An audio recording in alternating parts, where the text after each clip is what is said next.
আমরা পবিত্র কোরআন ছেড়ে শপথ করছি দেশের জন্য কাজ করব। আমরা কোনো কাজ বাহিনীর বিরুদ্ধে যাবো না। আমরা শান্তিপূর্ণ সমাবেশে আসছি। আওয়ামী লীগের দোসরেরা এরা আমাদের ষড়যন্ত্র করে চাকরিচ্যুত করছে। এদের নিয়ে আমরা একটা বাংলাদেশ সহযোগিতা নামে প্ল্যাটফর্ম খুলছিলাম।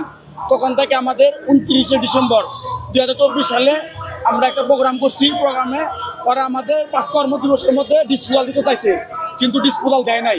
এরপরে আমরা প্রধান উপদেষ্টা বরাবর লিখিত দিচ্ছি। প্রধান উপদেষ্টা আমাদের আশ্বাস দিচ্ছে এবং কি সেনাবাহিনীর 3 বাহিনীর আদেশ করছে যে ওদের সমস্ত দাবি দাবা মেনে নেওয়া হোক। সেনাবাহিনী আশ্বাস দিচ্ছে আমাদের দাবি দাবা মেনে নেবে, কিন্তু এই 8-9 মাস হয়ে গেল আমাদের কোনো দাবি দাবা মানে নাই। বিগত এই মাসের প্রথম সপ্তাহে সেনা সদরে আমাদের কর্তৃপক্ষ গেছে, এদের বলছে তোমাদের কার্যক্রম চলমান। কিন্তু যখন বলা হয়েছে যেহেতু আমাদের কার্যক্রম চলমান, তাহলে আমাদের কিছু ডকুমেন্ট দেখান, কিন্তু ওনারা ডকুমেন্ট দেখানো ব্যর্থ হয়েছে।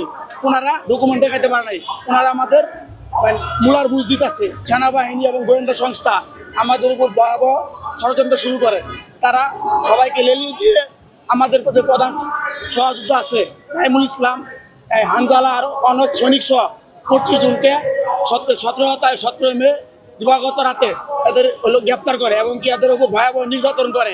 এবং অনেক সেনা সদস্য, বিমান বাহিনী, নৌবাহিনী সদস্য এদের বাড়িতে নির্দিষ্ট ক্যাম্প থেকে লোক পাঠায়া এদের ফ্যামিলিতে হয়রানি করতেছে। এখন আমাদের 3 দফা দাবি, যে আগে দাবি ছিল, যে দাবি প্রধান উপদেষ্টা এবং কি সেনাবাহিনী থেকে আশ্বাস দিচ্ছে যে দাবি মাইনে নিব, আমাদের এই দাবি মানতে হবে। এই দাবি না মানলে আমরা রাজপথ ছাড়বো না, আমরা শান্তিপূর্ণভাবে আন্দোলন করব।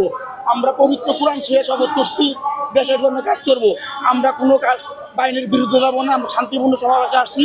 আমাদের প্রধান সমন্বয়ক নাইমুল সহ, আনজালা সহ যারা আটক হয়েছে 22 থেকে 25 জন লোক, সবাইকে ছাড়তে হবে এবং আমাদের দাবি মানতে হবে এবং আমাদের ইউনিফর্ম ব্যাগ দিতে হবে। এটা আমাদের দাবি।